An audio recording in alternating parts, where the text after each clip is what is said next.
El Evangelio según Juan, parte 3. Lección 4. Jesús, el siervo de los siervos. Lectura adicional o sugerida. El deseado de todas las gentes, páginas 598 a 607. Por Elena Harmon de White. Dale me gusta, suscríbete y activa las notificaciones. Capítulo 71. Un siervo de siervos.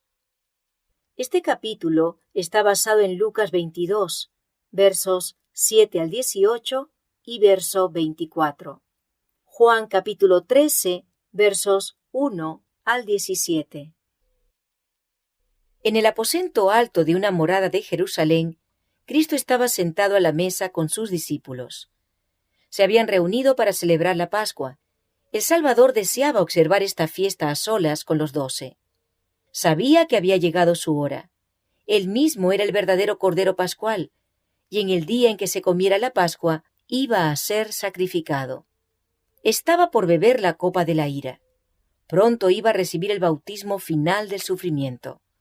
Pero le quedaban todavía algunas horas de tranquilidad, y quería emplearlas para beneficio de sus amados discípulos. Toda la vida de Cristo había sido una vida de servicio abnegado. La lección de cada uno de sus actos enseñaba que había venido no para ser servido, sino para servir. Pero los discípulos no habían aprendido todavía la lección. En esta última cena de Pascua, Jesús repitió su enseñanza mediante una ilustración que la grabó para siempre en su mente y corazón. Las entrevistas de Jesús con sus discípulos eran generalmente momentos de gozo sereno, muy apreciados por todos ellos. Las cenas de Pascua habían sido momentos de especial interés, pero en esta ocasión Jesús estaba afligido. Su corazón estaba apesadumbrado y una sombra descansaba sobre su semblante. Al reunirse con los discípulos en el aposento alto, percibieron que algo le apenaba en gran manera, y aunque no sabían la causa, simpatizaban con su pesar. Mientras estaban reunidos en derredor de la mesa, dijo en tono de conmovedora tristeza: «En gran manera he deseado comer con vosotros esta Pascua antes que padezca, porque os digo que no comeré más de ella hasta que se cumpla en el reino de Dios». Y tomando el vaso, habiendo dado gracias, dijo: «Tomad esto y partidlo entre vosotros, porque os digo que no beberé más del fruto de la vid hasta que el reino de Dios venga». Cristo sabía que para él había llegado el tiempo de partir del mundo e ir a su Padre. Y habiendo amado a los suyos que estaban en el mundo, los amó hasta el fin. Estaba ahora en la misma sombra de la cruz, y el dolor torturaba su corazón. Sabía que sería abandonado en la hora de su entrega. Sabía que se le daría muerte por el más humillante procedimiento aplicado a los criminales. Conocía la ingratitud y crueldad de aquellos a quienes había venido a salvar. Sabía cuán grande era el sacrificio que debía hacer y para cuántos sería en vano. Sabiendo todo lo que le esperaba, habría sido natural que estuviese abrumado por el pensamiento de su propia humillación y sufrimiento. Pero miraba como suyos a los 12 que habían estado con él y que, pasados el oprobio, el pesar y los malos tratos que iba a soportar, habían de quedar a luchar en el mundo. Sus pensamientos acerca de lo que él mismo debía sufrir estaban siempre relacionados con sus discípulos. No pensaba en sí mismo. Su cuidado por ellos era lo que predominaba en su ánimo. En esta última noche con sus discípulos, Jesús tenía mucho que decirles. Si hubiesen estado preparados para recibir lo que anhelaba impartirles, se habrían ahorrado una angustia desgarradora, desaliento e incredulidad. Pero Jesús vio que no podían soportar lo que él tenía que decirles. Al mirar sus rostros, las palabras de amonestación y consuelo se detuvieron en sus labios. Transcurrieron algunos momentos en silencio. Jesús parecía estar aguardando. Los discípulos se sentían incómodos. La simpatía y ternura despertadas por el pesar de Cristo parecían haberse desvanecido. Sus entristecidas palabras, que señalaban su propio sufrimiento, habían hecho poca impresión. Las miradas que se dirigían unos a otros hablaban de celos y rencillas. Hubo entre ellos una contienda. ¿Quién de ellos parecía ser el mayor? Esta contienda, continuada en presencia de Cristo, le apenaba y hería. Los discípulos se aferraban a su idea favorita de que Cristo iba a hacer valer su poder y ocupar su puesto en el trono de David. Y en su corazón, cada uno anhelaba tener el más alto puesto en el reino. Se habían avalorado a sí mismos y unos a otros, y en vez de considerar más dignos a sus hermanos, cada uno se había puesto en primer lugar. La petición de Juan y Santiago de sentarse a la derecha y a la izquierda del trono de Cristo había excitado la indignación de los demás. El que los dos hermanos se atreviesen a pedir el puesto más alto airaba tanto a los 10 que el enajenamiento amenazaba penetrar entre ellos. Consideraban que se los había juzgado mal y que su fidelidad y talentos no eran apreciados. Judas era el más severo con Santiago y Juan. Cuando los discípulos entraron en el aposento alto, sus corazones estaban llenos de resentimiento. Judas se mantenía al lado de Cristo, a la izquierda. Juan estaba a la derecha. Si había un puesto más alto que los otros, Judas estaba resuelto a obtenerlo. Y se pensaba que este puesto era al lado de Cristo. Y Judas era traidor. Se había levantado otra causa de disensión. Era costumbre en ocasión de una fiesta que un criado lavase los pies de los huéspedes. Y en esa ocasión se habían hecho preparativos para este servicio. La jarra, el lebrillo y la toalla estaban allí, listos para el lavamiento de los pies. Pero no había siervo presente, y les tocaba a los discípulos cumplirlo. Pero cada uno de los discípulos, cediendo al orgullo herido, resolvió no desempeñar el papel de siervo. Todos manifestaban una despreocupación estoica, al parecer inconscientes de que les tocaba hacer algo. Por su silencio se negaban a humillarse. ¿Cómo iba Cristo a llevar a estas pobres almas a donde Satanás no pudiese ganar sobre ellas una victoria decisiva? ¿Cómo podría mostrarles que el mero profesar ser discípulos no los hacía discípulos, ni les aseguraba un lugar en su reino? ¿Cómo podría mostrarles que es el servicio amante y la verdadera humildad lo que constituye la verdadera grandeza? ¿Cómo habría de encender el amor en su corazón y habilitarlos para entender lo que anhelaba explicarles? Los discípulos no hacían ningún ademán de servirse unos a otros. Jesús aguardó un rato para ver lo que iban a hacer. Luego él, el Maestro divino, se levantó de la mesa. Poniendo a un lado el manto exterior que habría impedido sus movimientos, tomó una toalla y se ciñó. Con sorprendido interés, los discípulos miraban, y en silencio esperaban ver lo que iba a seguir. Luego puso agua en un lebrillo, y comenzó a lavar los pies de los discípulos, y a limpiarlos con la toalla con que estaba ceñido. Esta acción abrió los ojos de los discípulos. Amarga vergüenza y humillación llenaron su corazón. Comprendieron el mudo reproche, y se vieron desde un punto de vista completamente nuevo. Así expresó Cristo su amor por sus discípulos. El espíritu egoísta de ellos le llenó de tristeza, pero no entró en controversia con ellos acerca de la dificultad. En vez de eso, les dio un ejemplo que nunca olvidarían. Su amor hacia ellos no se perturbaba ni se apagaba fácilmente.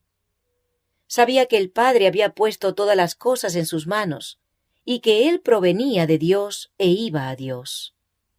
Tenía plena conciencia de su divinidad, pero había puesto a un lado su corona y vestiduras reales, y había tomado forma de siervo. Uno de los últimos actos de su vida en la tierra consistió en ceñirse como siervo y cumplir la tarea de un siervo. Antes de la Pascua, Judas se había encontrado por segunda vez con los sacerdotes y escribas, y había cerrado el contrato de entregar a Jesús en sus manos. Sin embargo, más tarde se mezcló con los discípulos como si fuese inocente de todo mal, y se interesó en la ejecución de los preparativos para la fiesta. Los discípulos no sabían nada del propósito de Judas. Solo Jesús podía leer su secreto. Sin embargo, no le desenmascaró. Jesús sentía anhelo por su alma, Sentía por él tanta preocupación como por Jerusalén cuando lloró sobre la ciudad condenada. Su corazón clamaba: ¿cómo tengo de dejarte? El poder constrictivo de aquel amor fue sentido por Judas. Mientras las manos del Salvador estaban bañando aquellos pies contaminados y secándolos con la toalla, el impulso de confesar entonces y allí mismo su pecado conmovió intensamente el corazón de Judas. Pero no quiso humillarse. Endureció su corazón contra el arrepentimiento, y los antiguos impulsos, puestos a un lado por el momento, volvieron a dominarle. Judas se ofendió entonces por el acto de Cristo de lavar los pies de sus discípulos. Si Jesús podía humillarse de tal manera, pensaba, no podía ser el Rey de Israel. Eso destruía toda esperanza de honores mundanales en un reino temporal. Judas quedó convencido de que no había nada que ganar siguiendo a Cristo. Después de verle degradarse a sí mismo, como pensaba, se confirmó en su propósito de negarle y de confesarse engañado. Fue poseído por un demonio y resolvió completar la obra que había convenido hacer: entregar a su Señor. Judas, al elegir su puesto en la mesa, había tratado de colocarse en primer lugar, y Cristo, como siervo, le sirvió a él primero. Juan, hacia quien Judas había tenido tan amargos sentimientos, fue dejado hasta lo último. Pero Juan no lo consideró como una reprensión o desprecio. Mientras los discípulos observaban la acción de Cristo, se sentían muy conmovidos. Cuando llegó el turno de Pedro, éste exclamó con asombro: «Señor, ¿tú me lavas los pies?». La condescendencia de Cristo quebrantó su corazón. Se sintió lleno de vergüenza al pensar que ninguno de los discípulos cumplía este servicio. «Lo que yo hago», dijo Jesús, «tú no entiendes ahora, mas lo entenderás después». Pedro no podía soportar el ver a su Señor, a quien creía ser hijo de Dios, desempeñar un papel de siervo. Toda su alma se rebelaba contra esta humillación. No comprendía que para esto había venido Cristo al mundo. Con gran énfasis exclamó: «No me lavarás los pies jamás». Solemnemente Cristo dijo a Pedro: «Si no te lavare, no tendrás parte conmigo». El servicio que Pedro rechazaba era figura de una purificación superior. Cristo había venido para lavar el corazón de la mancha del pecado. Al negarse a permitir a Cristo que le lavase los pies, Pedro rehusaba la purificación superior, incluida en la inferior. Estaba realmente rechazando a su Señor. No es humillante para el Maestro que le dejemos obrar nuestra purificación. La verdadera humildad consiste en recibir con corazón agradecido cualquier provisión hecha en nuestro favor y en prestar servicio para Cristo con fervor.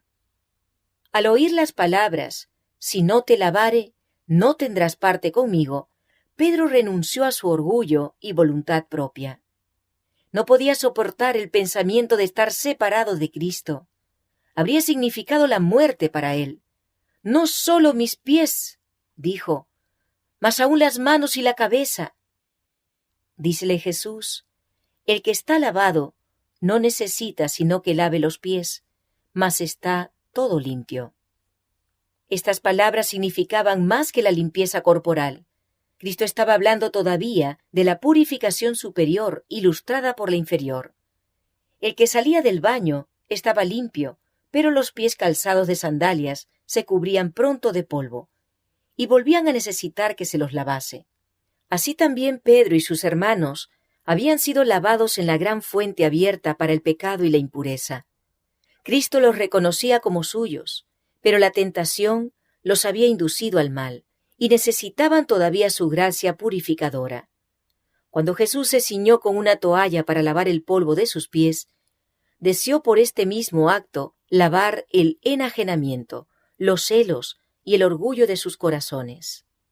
Esto era mucho más importante que lavar sus polvorientos pies. Con el espíritu que entonces manifestaban, ninguno de ellos estaba preparado para tener comunión con Cristo. Hasta que fuesen puestos en un estado de humildad y amor, no estaban preparados para participar en la cena pascual o del servicio recordativo que Cristo estaba por instituir.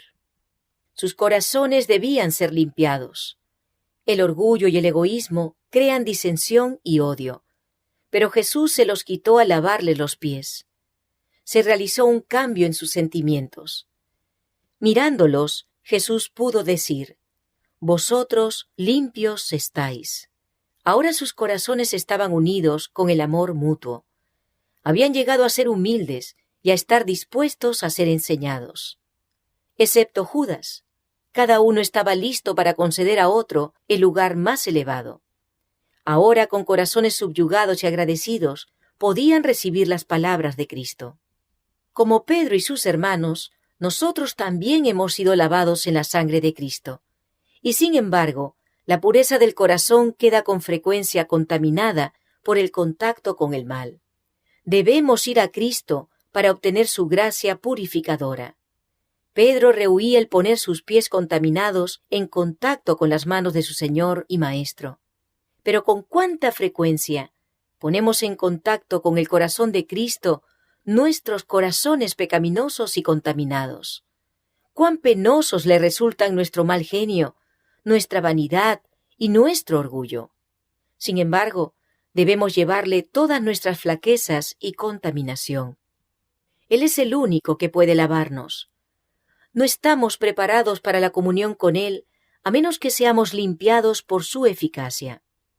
Jesús dijo a los discípulos: «Vosotros limpios estáis, aunque no todos».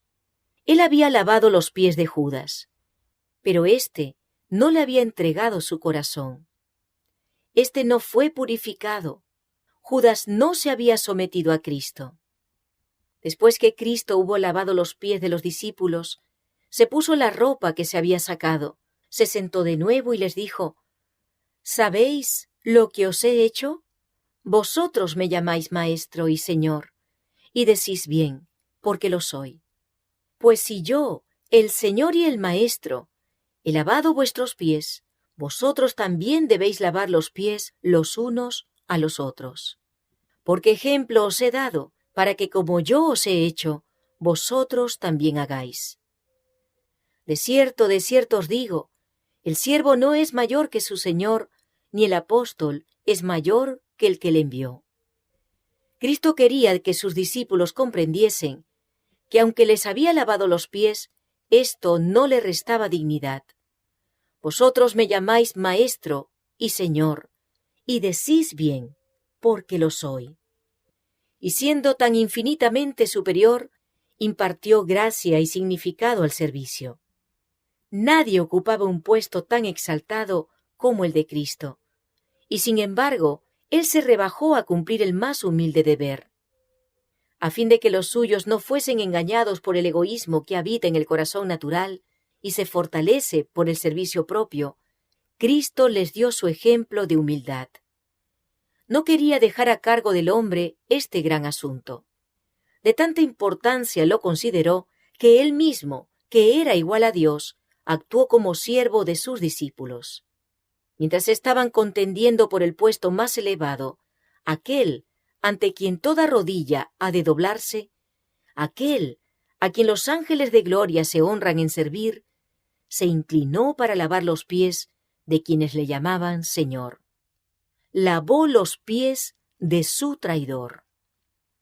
En su vida y sus lecciones, Cristo dio un ejemplo perfecto del ministerio abnegado que tiene su origen en Dios. Dios no vive para sí. Al crear el mundo y al sostener todas las cosas, está sirviendo constantemente a otros. Él hace que su sol salga sobre malos y buenos, y llueve sobre justos e injustos. Este ideal de ministerio fue confiado por Dios a su Hijo. Jesús fue dado para que estuviese a la cabeza de la humanidad, a fin de que por su ejemplo pudiese enseñar lo que significa servir. Toda su vida fue regida por una ley de servicio. Sirvió y ministró a todos. Así vivió la ley de Dios, y por su ejemplo nos mostró cómo debemos obedecerla nosotros. Vez tras vez, Jesús había tratado de establecer este principio entre sus discípulos. Cuando Santiago y Juan hicieron su pedido de preeminencia, Él dijo: «El que quisiere entre vosotros hacerse grande, será vuestro servidor». En mi reino, el principio de preferencia y supremacía no tiene cabida. La única grandeza es la grandeza de la humildad. La única distinción se halla en la devoción al servicio de los demás. Ahora, habiendo lavado los pies de los discípulos, dijo: «Ejemplo os he dado, para que como yo os he hecho, vosotros también hagáis». En estas palabras, Cristo no solo ordenaba la práctica de la hospitalidad. Quería enseñar algo más que el lavamiento de los pies de los huéspedes para quitar el polvo del viaje. Cristo instituía un servicio religioso. Por el acto de nuestro Señor, esta ceremonia humillante fue transformada en rito consagrado, que debía ser observado por los discípulos, a fin de que recordasen siempre sus lecciones de humildad y servicio. Este rito es la preparación indicada por Cristo para el servicio sacramental. Mientras se alberga orgullo y divergencia y se contiende por la supremacía, el corazón no puede entrar en comunión con Cristo. No estamos preparados para recibir la comunión de su cuerpo y su sangre. Por esto, Jesús indicó que se observase primeramente la ceremonia conmemorativa de su humillación. Al llegar a este rito, los hijos de Dios deben recordar las palabras del Señor de vida y gloria. ¿Sabéis lo que os he hecho? Vosotros me llamáis Maestro y Señor, y decís bien, porque lo soy. Pues si yo, el Señor y el Maestro, he lavado vuestros pies, vosotros también debéis lavar los pies los unos a los otros, porque ejemplo os he dado, para que como yo os he hecho, vosotros también hagáis. De cierto os digo, el siervo no es mayor que su Señor, ni el apóstol es mayor que el que le envió. Si sabéis estas cosas, bienaventurados seréis si las hiciereis. Hay en el hombre una disposición a estimarse más que a su hermano, a trabajar para sí, a buscar el puesto más alto, y con frecuencia esto produce malas sospechas y amargura de espíritu. El rito que precede a la cena del Señor está destinado a aclarar estos malentendidos, a sacar al hombre de su egoísmo, a bajarle de sus zancos de exaltación propia y darle la humildad de corazón que le inducirá a servir a su hermano. El santo vigilante del cielo está presente en estos momentos para hacer de ellos momentos de escrutinio del alma, de convicción del pecado y de bienaventurada seguridad de que los pecados están perdonados. Cristo en la plenitud de su gracia está allí para cambiar la corriente de los pensamientos que han estado dirigidos por causas egoístas. El Espíritu Santo despierta las sensibilidades de aquellos que siguen el ejemplo de su Señor. Al ser recordada así la humillación del Salvador por nosotros, los pensamientos se vinculan con los pensamientos. Se evoca una cadena de recuerdos de la gran bondad de Dios y del favor y ternura de los amigos terrenales. Se recuerdan las bendiciones olvidadas, las mercedes de las cuales se abusó, las bondades despreciadas. Quedan puestas de manifiesto las raíces de amargura que habían ahogado la preciosa planta del amor. Los defectos del carácter, el descuido de los deberes, la ingratitud hacia Dios, la frialdad hacia nuestros hermanos, son tenidos en cuenta. Se ve el pecado como Dios lo ve. Nuestros pensamientos no son pensamientos de complacencia propia, sino de severa censura propia y humillación. La mente queda vivificada para quebrantar toda barrera que causó enajenamiento. Se ponen a un lado las palabras y los pensamientos malos, se confiesan y perdonan los pecados. La subyugadora gracia de Cristo entra en el alma, y el amor de Cristo acerca los corazones unos a otros, en bienaventurada unidad. A medida que se aprende así la lección del servicio preparatorio, se enciende el deseo de vivir una vida espiritual más elevada. El divino testigo responderá a este deseo. El alma será elevada. Podemos participar de la comunión con el sentimiento consciente de que nuestros pecados están perdonados. El sol de la justicia de Cristo llenará las cámaras de la mente y el templo del alma. Contemplaremos al Cordero de Dios, que quita el pecado del mundo. Para los que reciben el espíritu de este servicio, no puede nunca llegar a ser una mera ceremonia. Su constante lección será: servíos por amor los unos a los otros. Al lavar los pies a sus discípulos, Cristo dio evidencia de que haría, por humilde que fuera, cualquier servicio que los hiciese herederos con Él de la eterna riqueza del tesoro del cielo. Sus discípulos, al cumplir el mismo rito, se comprometen a sí mismos a servir a sus hermanos. Donde quiera que este rito se celebra debidamente, los hijos de Dios se ponen en santa relación para ayudarse y bendecirse unos a otros. Se comprometen a entregar su vida a un ministerio abnegado. Y esto no solo unos por otros. Su campo de labor es tan vasto como lo era el de su maestro. El mundo está lleno de personas que necesitan nuestro ministerio. Por todos lados hay pobres desamparados e ignorantes. Los que hayan tenido comunión con Cristo en el aposento alto saldrán a servir como Él sirvió. Jesús, que era servido por todos, vino a ser siervo de todos. Y porque ministró a todos, volverá a ser servido y honrado por todos. Y los que quieren participar de sus atributos y con Él compartir el gozo de ver almas redimidas, deben seguir su ejemplo de ministerio abnegado. Todo esto abarcaban las palabras de Cristo: ejemplo os he dado, para que como yo os he hecho, vosotros también hagáis. Tal era el propósito del rito que Él estableció. Y dice: si sabéis estas cosas, si conocéis el propósito de sus lecciones, bienaventurados seréis si las hiciereis. Amén. Dale me gusta, suscríbete y activa las notificaciones.